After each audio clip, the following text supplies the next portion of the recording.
To inspire, to uplift, different people share their gifts. A safe space, an open door, on a journey to explore human beings.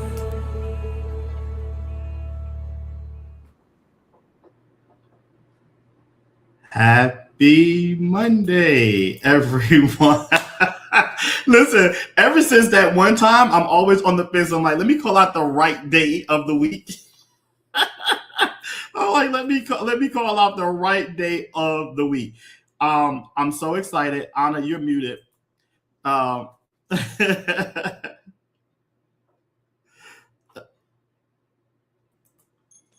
My iPad trying to play me. Listen, Play me for I don't know why food. I would do that tonight on our mid-season finale show. We have such a great show tonight. Monday. Right?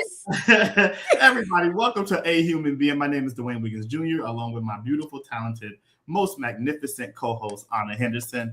Ana, it's so good to see you here again on another It's good Monday to night. see you, my DW. I love our Mondays. What did I text you today? Happy Us Day. I know, right? And you want to know the most amazing thing is that now that because we have reached our mid-season finale, this is episode 10.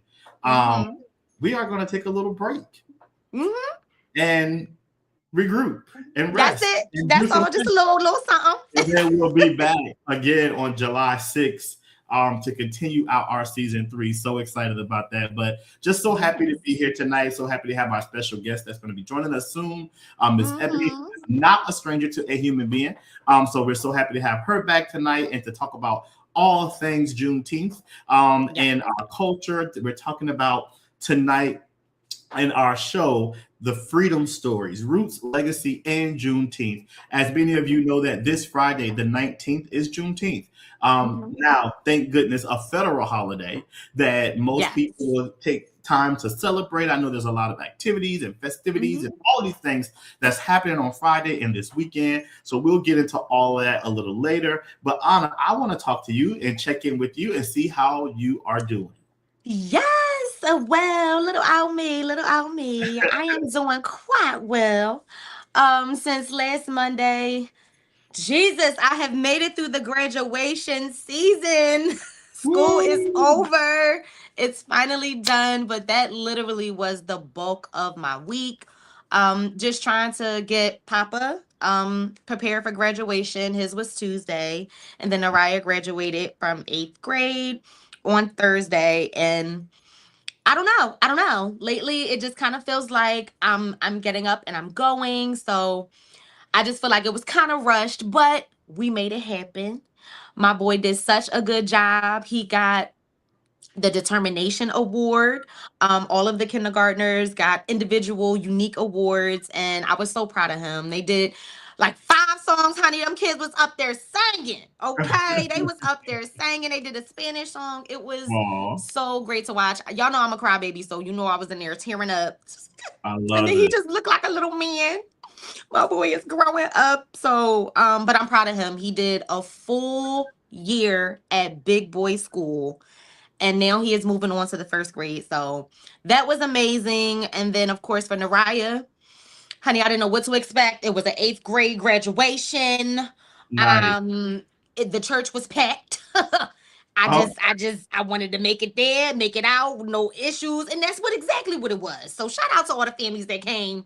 You know, they definitely came out to represent their student. Like, I mean, the signs, just the love in the room was amazing. And to hear the students themselves just give their speeches and say, you know, their journey throughout the 4 years. Some children have been there since the beginning at ICS West, and it was just really touching. I was crying there too.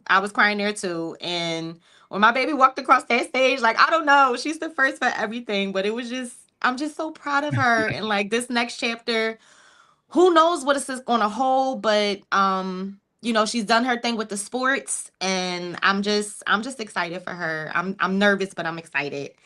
And yeah, like everybody was there to support as far as the family in the house, and you know, I'm just ready to enjoy the summer and you know, see how that's going to go moving into next year. And yeah, I think that was pretty much it. Listen, that, that was How a lot. about you? How about you? You check up. I want to hear what's going on with you. Listen, I literally had to just look down at my calendar to remember like what. Okay, so it's not just me. Okay. Right? No, it's almost like the days are meshing together and like coming Yes. together, and like things are moving Yes. very fast, and so I feel like I just have a lot of things happening at once in the most amazing way, right? Like it's just, I mean, a lot of it, but there's just so many things that I'm working on, so many things that I'm doing, and just it's like every day there's something, some even more great news that's happening. Yeah. Oh, that's great. Yes. Yeah, it was a good day. It was a good day. So I'm a little tired.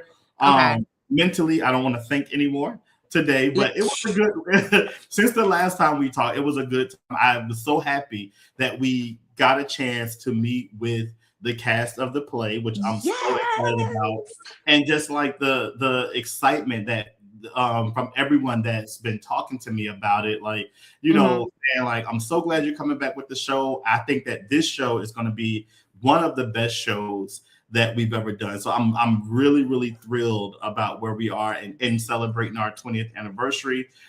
So we are just moving right along. And I had some time to reflect after our meeting, and just the excitement of everybody, and then to also go back and review the stats that I sent that we talked about. Yes. Oh my gosh. Really blowing my mind, and just thinking about like over the 20 years, like over almost 13,000 tickets sold, and like almost 13,000, and it's just like just keeping track of that, and just thinking about all the things that we've done and all of the things that we're going to do over this next. We're doing 3 shows over this next year, and it's so many great things that's happened. So that was really good. And then I went to a baby shower on Saturday. It was really great, to one of my old students who calls me Pops, and just being able to be there with her. It's like it's moments like that when I see these students grow up and become adults, that it's like you realize the impact that you had on them. And it's like, a lot of times you may question, like, I'm not gonna say my worth, because I don't question my worth. Right. You question it, like if what you're saying makes a difference, or if when you have these conversations. But for students to say like, hey, I still want you to come and be a part of what we're doing, and being a part of my graduation, or be a part of my baby shower, or whatever the case may be. Like those moments for me mean so much. It's like, I think I was sharing this with you, like coming back. I've only been back for 2 weeks. I feel like I've been back for a long time. Yeah. But I am wore out. I said, like, I don't want a single person asking me to go. No, don't invite me. I am okay. Don't ask me to go anywhere. Like, I am okay. Like, oh, yeah. But it's been, I feel like I came home from like the war or something, because the love has just been so amazing, and I'm just so grateful. And everybody wants to go out, and everybody wants to do something, but I'm like, y'all got to give me a minute. It's just a lot. Just started a new job, working on this, finishing up our show right here. Getting ready for our live in-person show, which and we can share more information about that. So it's just a lot that's happening. So on Sunday, I slept so much. I didn't even realize that I can sleep that much. Listen, your body will tell you when you are tired. I think I got up at 5:00 and then worked. I did some stuff. I did laundry. I did a whole bunch of stuff. And then went back to bed. Listen, that's good. Your body gonna tell you when you're tired. You gotta listen. Okay. Yeah. And then also adjusting and getting used to working at home. I absolutely love it. Like do?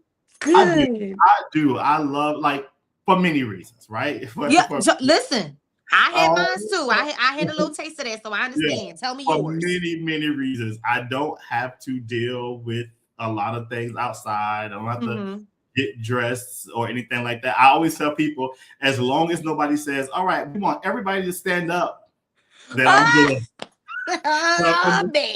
From the top up, I'm good. But don't say stand up. You don't see plaid pajamas or whatever the case may be.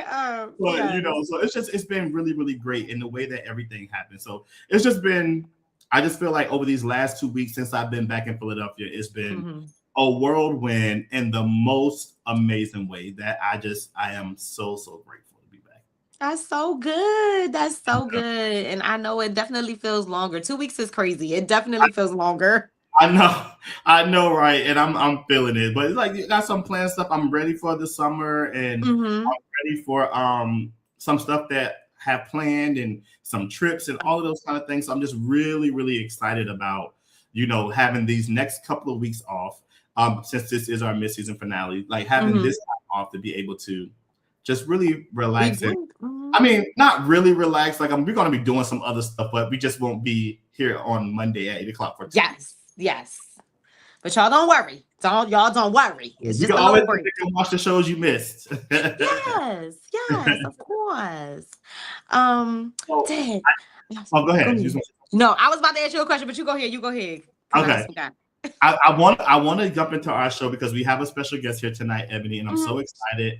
As I said, she's no stranger to a human being.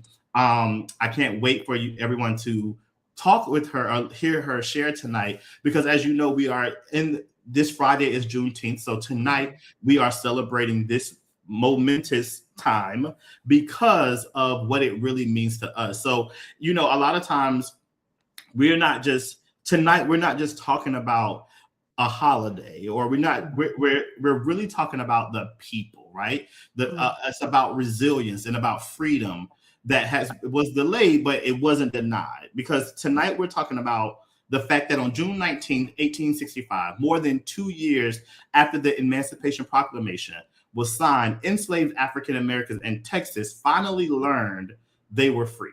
Imagine that. Free and not knowing it. Today we celebrate Juneteenth, but we also celebrate the stories that carried us here. The stories of our ancestors, the stories of our families, the stories that live in our DNA. So tonight we are asking the powerful question: what stories were passed down to you, and what legacy will you leave behind? So we're going to jump into the show and talk about that tonight. But I have to just share, when I think about, the times my grandmother and I had, like, we were having a conversation, and I really just couldn't believe this. And it was fascinating to me as when she was talking to me and sharing with me, like, her experience with just growing up in a certain time.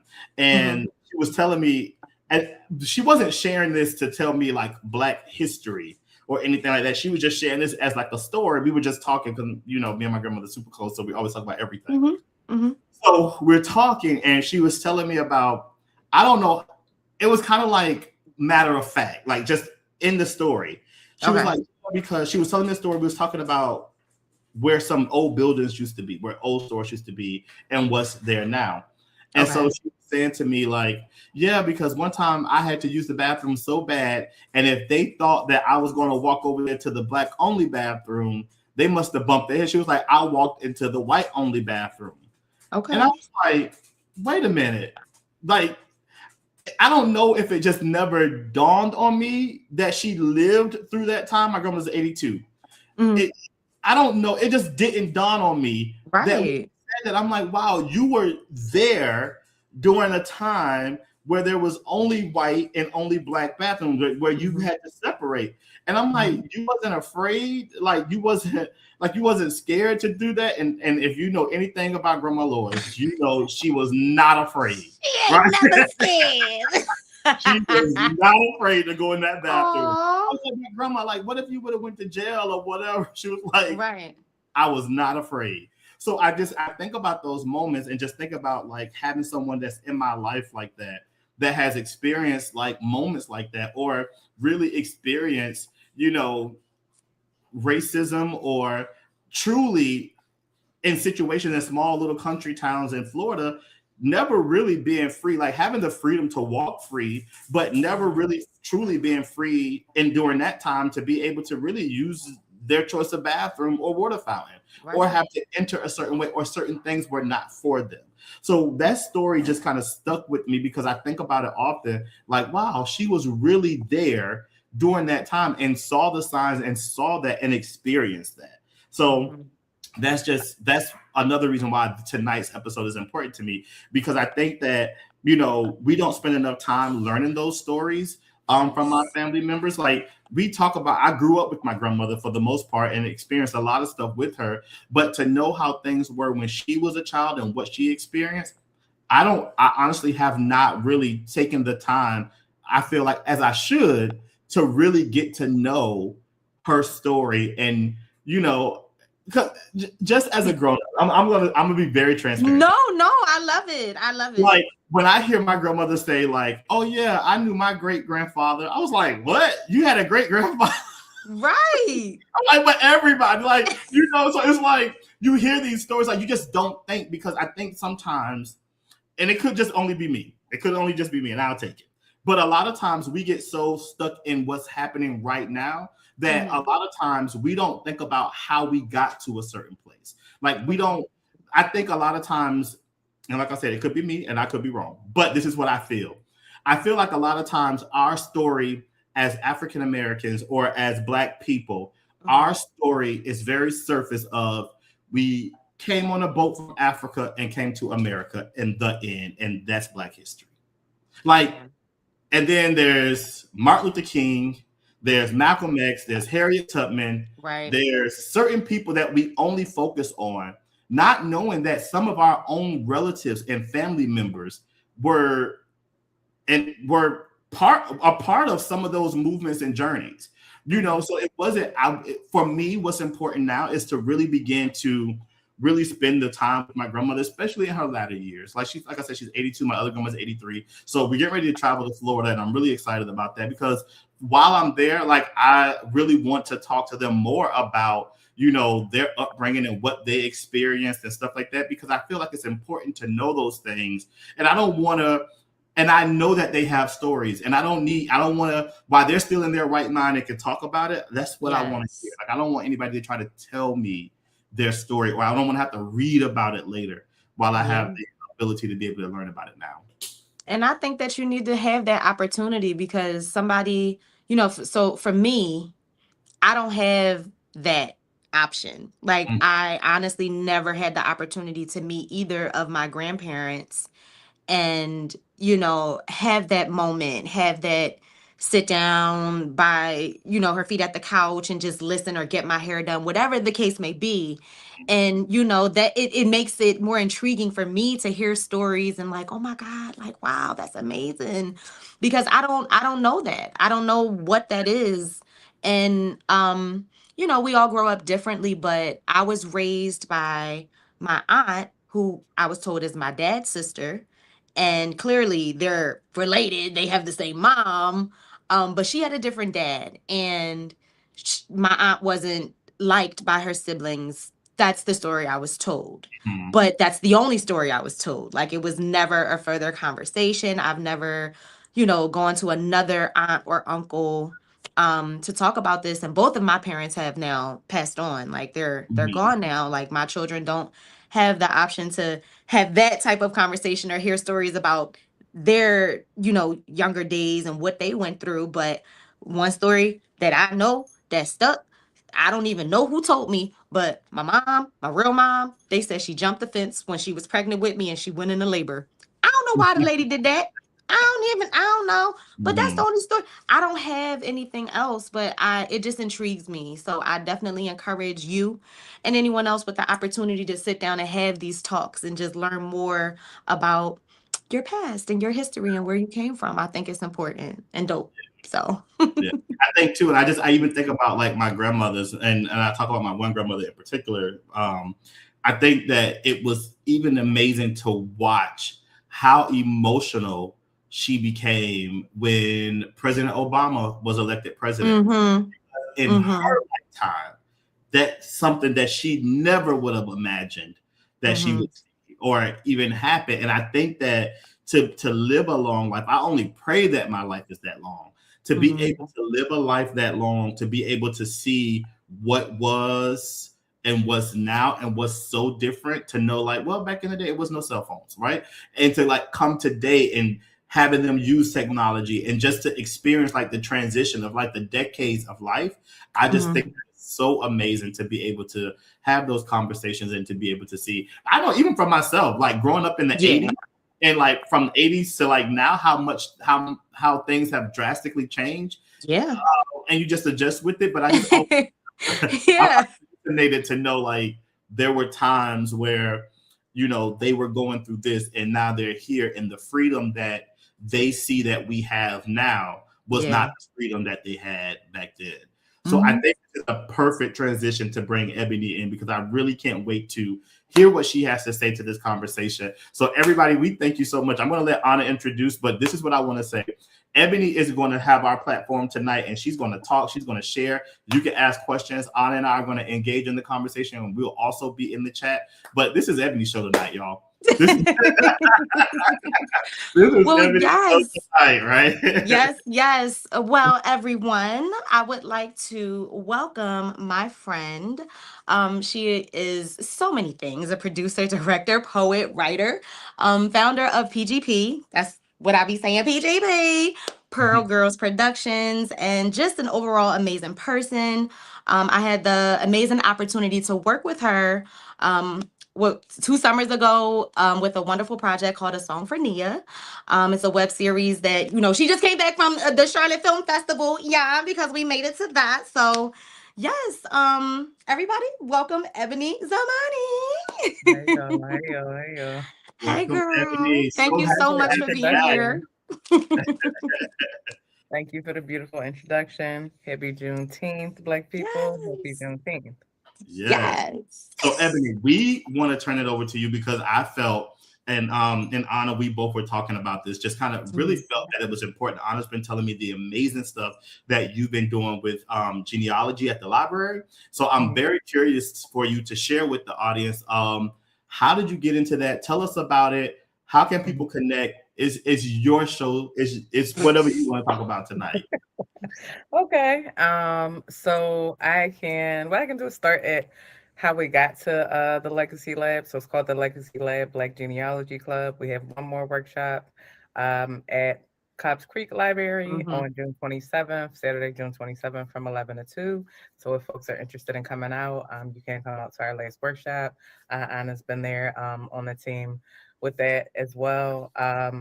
The Legacy Lab is actually a branch of a project that I've been working on for maybe 4 or 5 years. It'll actually be my first feature-length doc called The Long Way Home, where I documented some of my own genealogy journey and research in my family. Myself and one of my little brothers, I roped into digging up and looking into our family lineage and genealogy back in 2019. And so it's been 7 years of a journey of tracing our family roots back on all sides, 6 to 8 generations. And in the midst of that process, I just started to document different things because I thought it would be interesting. You know, as we were finding out more things, as we were researching more things, as we were talking to more people, came to realize that like so many of us have the same story, us meaning Black Americans, African Americans, where we usually know like something about somebody, like maybe we know a little bit about our parents or our grandparents and aunt, and that's usually as far back as we go. That's usually as much information as we know. And then there's like so much that's left up to like the imagination. And so we end up in spaces like you mentioned earlier where it's like, oh, slavery and you know, and these sort of very minute sort of pieces of information that like mainstream media just like, you know, rehashes over and over and over again, the same couple of people, when the reality is that we're a complex and diverse people with a lot of different stories. And one of my older filmmakers who I've been in relationship with for quite some time, I always quote her when we talk about this because she put it so perfectly years ago. She said, you know, I make the media that I do and I make the films that I do because, you know, these folks like to act like we went from the plantation to the projects and nothing in between. But there's so much that happened in between that, right? And not only that, outside of that, it's like, you know, our history doesn't start here. It's just like, you know, it's a part of our history and our lives in the Americas. And so Yeah, for me, I think from the time I was young, I was always really interested in history, always really interested in like knowing more about my family and where they come from, particularly when like I was younger and I had certain white teachers who were like in charge of like international days or cultural days. And there was always, even then, I remember, and it's still going on, it's a strange place to be in, like in the world now where internet is like culture. And so like so much of like, black people doing anything, blinking, breathing, saying two words, all of a sudden now it's for the internet, it's internet culture, everybody and their mother saying the same thing or doing the same thing. But it was happening even then. Like I remember like so many teachers, like, you want to bring your things or do your things. And like Black History Month was a big deal when we was younger. The elders I came up under, Kwanzaa and all of that was very serious, you know what I mean? And we were to celebrate and we put on shows and all these kinds of things. But then, you would have those teachers or those educators or people to be like, oh, it's International Day or it's Cultural Day. And like, you might want to bring, like, I don't know, your grandma greens recipe or something. It's like, oh well, greens is American food, like, so that don't count. But like it was always from a very young age, I remember having these experiences where people trying to discount or try to like absorb African American culture as though as if it belongs to everybody. And so I think from the time I was younger, I just had a lot of questions about like my family in particular, like who we are, where we're from, where we come from, all of these kinds of things. And I didn't really start looking into it until I was right after college. I think right after I graduated, like, was in a sort of weird space like a lot of us were. This is the second economy crash after '08 and trying to just figure out like, life and where I was at that time and who I was. And so for the first time, sort of similar to what you were saying earlier, Dwayne, I had, there are a lot of like young generations in my family because a lot of people either were like teen parents, like my parents were teen parents, or like my grandparents and great grandparents got married very young. So like our generations are like 18 to 20 years. So I was fortunate enough that when I was a young person, I had all of my great grandmothers were alive and all of my grandparents. And of course, many of them have passed since then. But my great grandmother, who I was closest to, whose name was Perlina, which is she's also the person that I named Pearls Girl Productions after. I realized for the first time, I was like 24 or something at the time, that I did not know much about this lady. Like I had spent my whole life like going to her house and talking to her about a lot of things, but I'm like, I don't really know who she is as a person. Like, who was she before she was my great grandmother? I don't know. And so at that time, she was in her mid 80s and she was starting to suffer from dementia. But I wanted to go see her. So I went to go see her at one of my great aunt's houses, like around the holiday season. And I just asked her, like, Grandma, could you talk to me about like your life? Like, what was it like growing up in North Carolina? Like, all of these kinds of things. And I don't know how she normally was, but that day she was sharp, honey. She was she said, what do you want to know? I mean, we talked for hours about like her life and what North Carolina was like and why, because her and my great grandfather Frank were the couple that moved the family to the city of Philly. Okay. Like before that, all generations on that side of the family are in the Carolinas. So, like curious about like why did you all decide to move? And, part of that was like, having to deal with like the racism and the madness in the South. And, she was like, I wasn't going to. My great grandmother was like, she was a pistol. Okay, she was not to be played with. So she was like, I wasn't gonna come home one day and one of my sons was gonna be hanging from a tree. It was gonna be like Miss Sophia, like I was gonna kill me some white man dead. So it was best for us to move to where we weren't going to have problems. Yeah, she was that kind of that kind of woman. And so we talked for a long time. She gave me like some dates and locations and names of people. And, and unfortunately that was like the last full conversation we really had before she passed. And so at her funeral, I met one of my grandmother's first cousins, cousin Darcy, and was talking to her about like some of the things that my great grandmother had shared with me. And cousin Darcy had told me that like, my great grandmother was the reason that she even ended up moving to Philly, because she was like, I was one of her older nieces. And so, I came to live with them for a while. And like a lot of us started to come up because they were here. And my great grandfather on his side, his family, a lot of them, some of them came to Philly, but most of them went to New York. So we have like this New York to Philly migration from that sort of town they were from in North Carolina because of the two of them. And so, that sort of set me on the journey and path to like wanting to look into my family history and lineage and starting to like wanting to put pieces together and wanting to know more about like, after that, I sat down with like all of my grandparents to talk to them about their lives. Because all of my great grandmothers had passed at that point in time. And so, talk to them about their lives and started talking to them about like locations and dates and what their lives were like.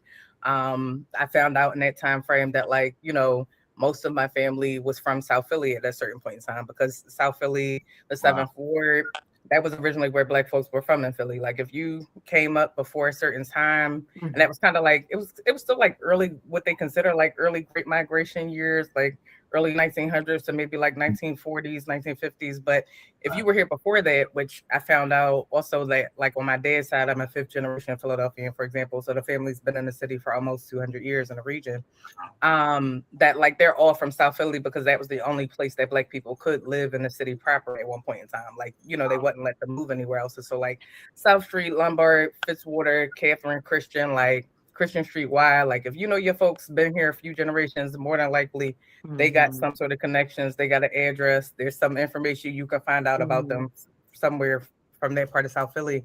And then, once the white people started moving out of the city into the suburbs, then that opened up like North Philly and West Philly.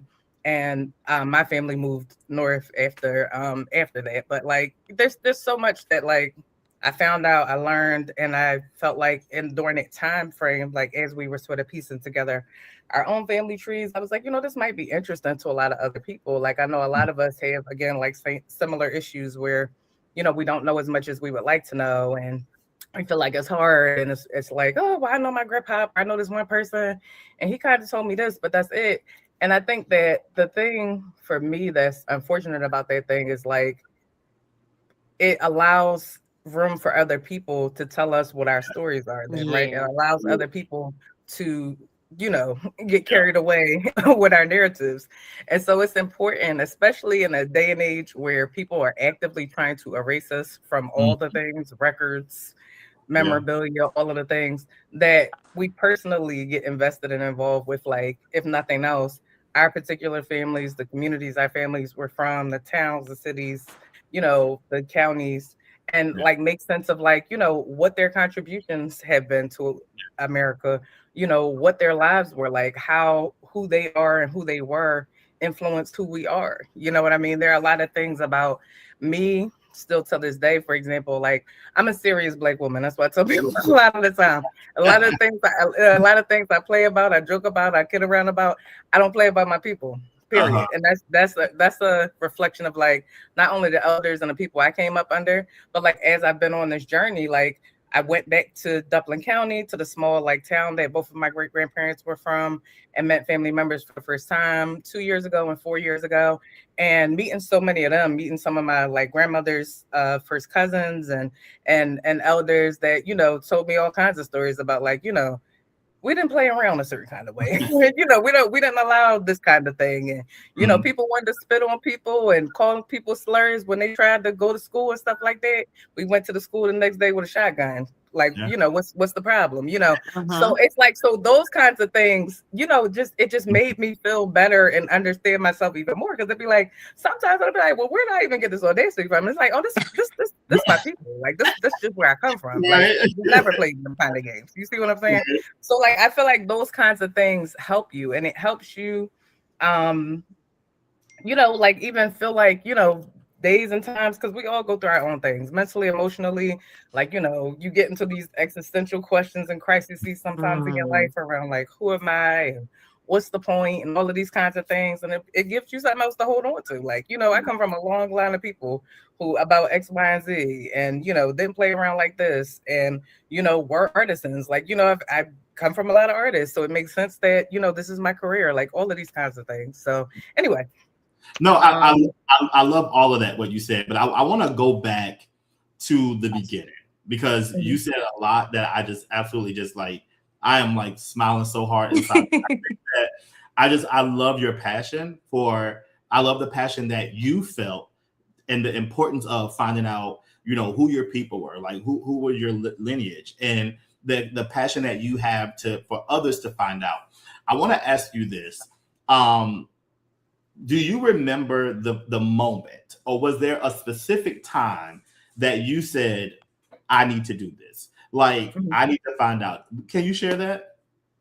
Yeah, I would say it was at my great grandmother's funeral, because I had felt like from the conversation that we had, I had felt like that was the beginning of a thing, but like, at the time I was just like caught up with other things. So I didn't get started like right away, not after that initial conversation, but after she died, I think I started to realize for the first time that like, yeah, like life is finite in a certain kind of way. And, our elders and the people that we feel like, have always been there, we feel like are always going to be there, are not always going to be there, and that we are also going to age. You know what I mean? And so it's important that I get started on this now because they're going to continue to go.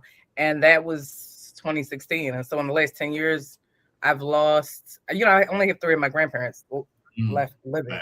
We've lost a lot of elders, including cousin Darcy, who I spoke to at the funeral, and she gave me some more information. And so yeah. I'm always intrigued about like the moment, right? Like the moment, because I feel like a lot of times when we're doing certain things and we don't necessarily know how we got into something or why, I feel like when we know and realize the importance of the moment that got us there, I don't care what it really is, that's the thing that keeps us rooted and grounded in doing that work. Because like I said, I can tell that you're passionate about it. I even think about even performing in theater or movies or whatever the case may be. When we remember when times are not always easy, when we remember the moment of what got us to this place, then that kind of keeps us rooted and grounded to keep going. So thank you so much for sharing. I was just curious about that. So on this journey, whatever you can share, what have you found to be the most fascinating thing about your family or even helping others? Yes, I can share both. I think one, bringing things back around to the genealogy club. So it was in sharing like my research and a snippet from The Long Way Home, from this genealogy doc that I've been working on with some Philly librarians, that the proposal and then eventually the actual workshops, which became the Legacy Lab, came to be.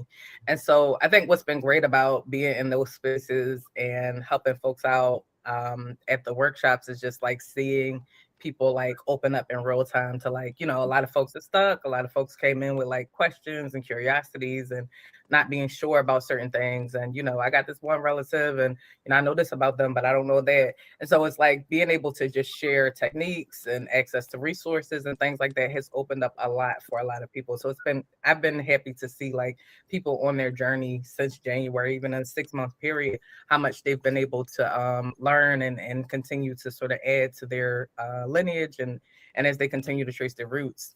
That's been amazing for me. And I think for me, I think it's still kind of been blowing my mind the last couple of years. So it was like November 2024.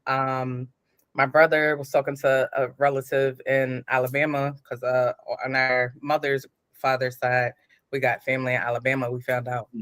And he's the elder who would have technically been like my grandfather's first cousin, who has been doing this work for years and years and years. And so like when we got stuck or would have questions, we give him a call, reach out to him, and he would give us more information or talk about, his process. And he shared with us in November 2024 a link to a personal family slave narrative. So technically our 5th like great grandparents, there was a story, somebody took note of like their daughter, her name was Katie, so our 4th great grandmother, speaking to someone on record about her parents' lives. And so from that narrative, it's about 5 or 6 pages long. We found out the story of like one particular ancestor who was actually directly stolen from the continent, what that was like. Wow. And so, but like for me, it's just been trippy. Like every time I go back to it, I'm still trying to find the original source and where it came from. And my guess is that it was likely somebody from an HBCU, because folks were doing that kind of work in the early 1900s. And people sometimes, certain ones of those records, like they'll have like the old voice recordings. And also their written stories, but some of them are on YouTube now, where there were students at HBCUs in the early 1900s. And I believe Zora Neale Hurston, some of her work was connected to that too, where they were recording the stories of the formerly enslaved, probably because, you know, our folks had foresight to be like, you know, eventually they're going to be talking about this wasn't even real. So we're not even going to get them room for that. You know, you understand? We're going to record their stories. And so I have to assume that that was the case, because who else would have been interested in the life of, you know, somebody who was enslaved in Alabama at that time? So we're still trying to find like the original source and everything. But it just blew my mind, because I've been reading slave narratives since I was a child. Like it's always been, I think it may have been slightly terrifying for me as a young person, but it was also like informative. You know what I mean? It was also informative. Like I've been reading since I was younger. I mean, I originally read Roots, you know, but it was also like Margaret Walker's Jubilee that like was very like, you know, it did something to me as a young person. And I think it always just kept me grounded in a certain kind of way. But I never thought I'd be reading my own family stories and stuff like that. So that's still just been trippy to me. I think that's just so phenomenal to just hear, and to hear how you are helping others to do that. What has been the most rewarding thing for you with the Legacy Lab? What have you found to be the most rewarding thing for you as people are coming to the libraries, as you're touring with this and doing all the work that you're doing with this? What has been the most rewarding for you? Yeah, I mean, I think it's been like even recently, because, you know, like I said, we're winding down. We have one more workshop left. It's been good to hear the people's feedback, especially those who have come to every workshop or almost every workshop. It's been great to hear them say like, thank you so much. I'm so glad you did this. Like, it's helped me out so much. I've learned so much. Really excited, really intrigued. You know, was really able to, like I said, help them get to whatever the next step in their own journey and tracing their family roots or genealogy journey has been. So, yeah. How can people come and be a part? I know that you said this is the last one. I think this is the last one for now, and then for now. That's right. For now. How can people get involved? Like, I want to make sure that we can put the information out there and get people to come and be a part of it. But I do have another question after this, because something just popped in my head, but I'll let you answer this first. Okay, yeah. Like I said, folks are welcome to come out. It's free and open to the public because it's at the free, library of Philadelphia, Cobbs Creek Library. We will be there on Saturday, June 27th from 11 to 2. So you're welcome to come out to that workshop, ask any questions, see sort of what will be the culmination of our workshops and everything like that. We did a quick short doc, like we did some recording every session, and put together like a little short doc that like summarizes pretty well like the workshop and the nature of what people were able to do in that time. And so we'll be sharing that with our workshop attendees and folks who've been coming. But outside of that, I am going to continue to have conversations with the library to see, how and when it might make sense to bring it back. I know funding is always a thing. And so, people are welcome to reach out to me if they're interested in genealogy work or interested in a club and seeing how we might be able to bring it back or revitalize it or keep it going. I'm always happy. I'm also happy to do shorter sessions at certain places. Like I've gotten a couple calls and emails about bringing the lab to a senior center at a couple places. So do you find that people, Ana, I feel like I'm asking all the questions because I'm very into this. Listen, I'll be with her. It's fine. It's fine. I'll be with her, but it's fine. I'm very into it, but I do have a question. Do you find, I know for me, this is just me. I know for me that very transparent, it comes with some fear of knowing certain things. Do you find, I know people say to me, you should find out this, or you should go and find, and I think sometimes if I don't know, I don't know, and that's okay. But then there's a part of me that is very curious and really want to know. Do you find people that come and that may ask for your help, that want to do ancestry stuff, look up stuff, whatever. Do you find that it comes with some fear sometimes? Oh, for sure, for sure, for sure. Because I mean, I think even in our own journey and looking into our own family lineage, like, there's been a lot that's been revealed. There were quite a few affair babies, for example. Yeah. Quite a few people had affairs on their spouses and came to be. You know what I mean? So like, there are things that are you're gonna find out that maybe you didn't want to know. Yeah. But they come with the territory, you know what I mean? I do think that people are a little nervous sometimes, especially when certain things don't necessarily line up for them right away. I mean, I think that's okay. I think all of the emotions make sense, fear, nervousness, anxiety, being upset. But so that comes with it too. It's like, we know there's so many things that have happened, unfortunately, to our elders and ancestors that, it can be frightening for people. It can be troubling. It can be like, I don't necessarily want to know that or find it out.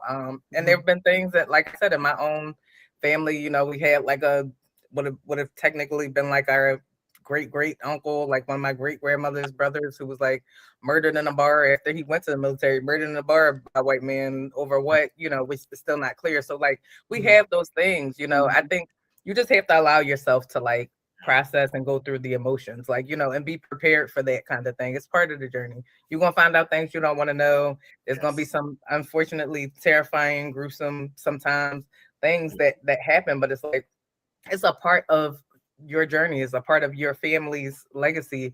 And I think for me, sometimes the beauty and like the madness or like the sadness is that you're here, like you're a product of like all of these things. Like even sometimes despite all of the things that maybe your family members have been through, you are here. So thank you for sharing that. That does help a lot, because like, as you said, I think the fear of like, what if I find out something I really didn't want to know? Like, what if my mom isn't my mom? Like, she's my mom. Like I don't No, know. listen, that's how I feel. I don't think my daddy is my daddy, but it's all right. It's all right. So it's like, I always have this fear of, or this mindset of, if I don't know, I don't need to know. Like, my grandmother tell me a story here and there, but there is a part of me that want to know certain things. For so many reasons. But I think that there's this underlying fear of, what am I going to find out, and what do I want to know, and what I don't want to know. So thank you for sharing that. Ana, I want to tell you, I think you said you had a question. Yeah. And I mean, so I just think so highly of you, Ebony. I love your passion. I love your drive. I love the things that you want to do and how you're able to bring people in and really create something wonderful, So I want to say that, but I guess for me, for all the people that are listening, like, I know I have been with you, helping out at this Legacy Lab, the Black Genealogy Club. But if you could give some of our viewers or the people that watch the recap, just maybe like a crash course or just like a quick guide as to, some things they can do to get started, or, just get over the hump if they're stuck or just finding challenges or dead end. That's really my question. Yeah, no, thank you for the question. That's a very real thing, and it's those are I've been sharing quick things with people too. In the case that you can't make the workshops, in the case that I'm not always available because I am always working on 20 things at once myself. Yes, she is. I always say, try to start with what you know about yourself, definitely. Also, I would say at the same time, talk to whoever the oldest people are in your families. And yes, granted, sometimes, unfortunately, folks don't have their grandparents around anymore, but most of our grandparents, parents have siblings, have cousins that grew up with them. So like, you may not have knew your grandmother, but I guarantee you, if you start asking around, oh yeah, grandma was real close to cousin so-and-so. That was like her sister. Cousin so-and-so is still alive. She might be 85, but she's still alive. Talk to her. You like, talk to whoever the oldest people are in your family or in your community. Because sometimes it's neighbors. Sometimes it was like, oh, my neighbor, my grandma's next door neighbor was her best friend, and they, whatever, for years, like they was in the bowling club together, and like, talk to the oldest people you can access. Record them any way you can. So like, the idea that like, I'm gonna say, especially those of us who are in like media anyway, we always gotta have all a full on production ready and a date and all of that. And you don't always have the luxury of having it, being able to put all that together sometimes. If you get to talk to your grandmother or her favorite cousin or whoever that elder is, record them however you can. Write things down, record their voices on audio, record them on your camera phone. Turn it sideways when you think about putting things together online later on. Not necessarily vertical, we went the sideways. Just use what you have, because you never know. Like it was the case even in my journey that there were quite a few elders that I didn't get the opportunity to interview or to talk to, because it was always, we were trying to wait and we were trying to coordinate, or things kept getting in the way. And then they passed and didn't get the opportunity. You know what I mean? And it's funny, oddly enough, it's like my great grandmother Perlina's death sent me on this journey, but I literally, even with me talking to her, I wrote things down. We don't have her voice recorded anymore, right? So like, her, I can only hear her voice. I can only remember her voice, in my head. And so you don't want to be in that position. Whatever you have, just talk to people, write it down. Like I said, I know a lot of our elders, they don't, because my grandma was like there for a while too. One of my grandmoms, I just recently went to the house on her birthday. I said, girl, you gonna talk to me today? I got my camera phone, you gonna talk to me today? I don't have time for the, I gotta put my wig on and I gotta do it. I said, you gonna talk to me today. Okay. Like that's it. So record them however you can. And I would say also, like I said, start with the easiest things to access, locations, addresses, sometimes like records, sometimes, you know what I mean? So like, if you know that like, oh, my family is from Philly a couple of generations. Like the good thing about being from here is Philly is one of the oldest cities in the country. And so there are records. This city is well documented. Again, some else people, they just don't tell you, people don't talk about the historical societies, the Charles Blackstone collection at Temple. Like Philly is well documented, including Black Americans, African Americans' life. You know what I mean? There's a whole story I read not too long ago from a woman who, I forget her name and the name of the book, but it was an excerpt I was reading from a Black woman who used to, because this was before Germantown was a part of Philadelphia. Philadelphia was very small. We're talking about like downtown South Philly, pretty much being it. She used to travel by trolley back and forth to Germantown because she worked as a domestic worker for a white family in Germantown. And she was on a trolley. She tells a story about how Harriet Tubman got into a fight with a white man on a trolley, because the trolleys, of course, were whites in the front, Black people to the back. Yes.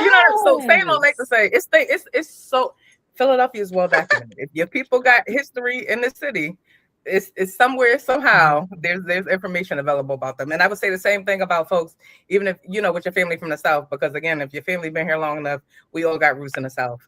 Township records, court records, county records, things that are easy to access based on like information. What was my grandma's address? What was my great aunt's? Did she own horses? Did she own a farm? Did she own a Cadillac? Whatever, you know what I mean?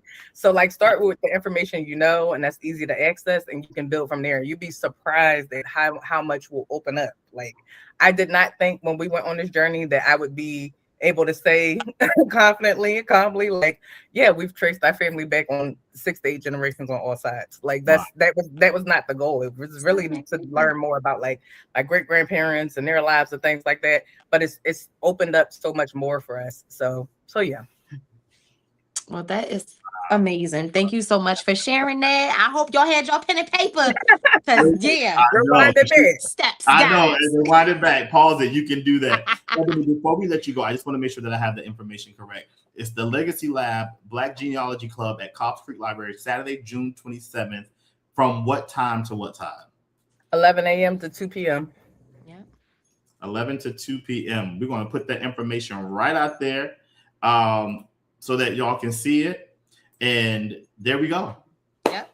Yes, thank you. There it is. So it's there. So make sure that if you are available on the 27th, that you are there for the Legacy Lab. If you have more questions, you can reach out to Ebony. You can follow her on Instagram. Ebony, let the people know your Instagram.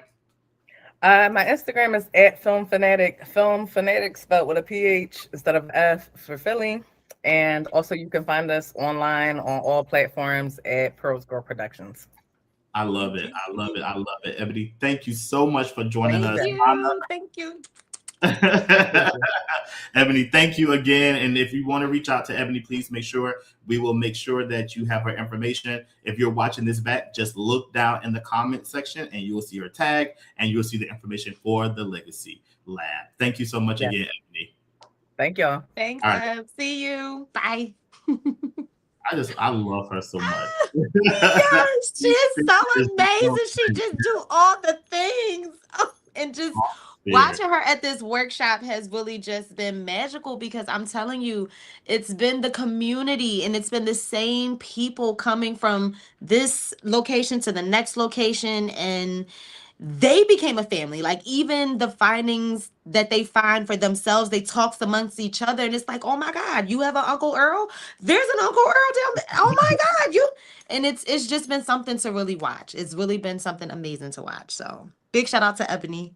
Yes, thank you, Ebony, for joining us. I'm just grateful for this show, and I'm grateful for, when we think about what it is for Juneteenth, when we think about actually being free. And the truth of the matter is, there's still a lot of things that hinder us from even being our best selves, because we live in a world to where, racism is still very prevalent in the world. Like, we have racism right in our face every single day, from politics, from just people we work with, or whatever the case may be. There's people that are racist and there's people that are ignorant. They just don't know any better. And it's like every single day as Black people, we have to show up and we have to think about, what we say, how we do it, or whatever the case may be. So I think that the encouragement for me is always that as Black people, we show up very unapologetically ourselves, because a lot of times we have enough things and enough people trying to tell us who we are, how we are, who we should be, what we should be, and all of those things. And we just don't have to accept that. We just don't. And I just don't live in a world to where, I love being around my people. I love hanging with them. I love a lot of people, but the people that give me strength are the people that I have this familiar relationship with, that kind of just have been through the struggle, that we see each other, that we know we have each other's support. And there's never another moment to where we're going to make each other feel where we're down or out, or whatever the case may be. So when we think about freedom, I think that we still have a ways to go. We are definitely free, and free indeed, for sure. But I think that in the world that we're living in, we're constantly faced with some type of systemic racism, flat out racism, or ignorant people, to where we're adjusting as Black people to try to make ourselves, to try to make other cultures feel comfortable, based on people feeling uncomfortable around us, if that makes sense. Yeah. It does. Yeah, so we're at the end of the show. This was a great show. We are at the end of the show, and I'm just so grateful for Ebony coming on and sharing like how we can learn our history. I think that it's important as we come up to celebrate which just has recently become a federal holiday, when we come to Juneteenth and celebrating the freedom that we now have to be able to move forward and be about, and to just be a part of this world. And I just think that to know where you come from, I think like that's powerful in itself. Like, to know who your ancestors was, to know where you come from, to know the struggles that they had to endure in order for us to be here today. I think that is just a huge thing. So, yeah. Go us. Right. So I want to turn it over to you to give your final closeout before we go on our break. This is our mid finale. We're going to be off for the next couple of weeks. We'll be back here on July 6th. Also on July 6th, we will have our after show, our AUP after show, which will premiere right after our main show. Okay. Right? The regular show. Premiere after our main show that night, that will only stream on YouTube, and you do not want to miss it. It is going to be, you're going to hoot and holler. I'll say that. It's going to be a great... We going to behave, but you're going to hoot and holler. Yeah, it's going to be... I don't know how much people are going to behave. We don't know what's going to happen. But it is our after show for adults. Okay. So we ask you please come and join us on that.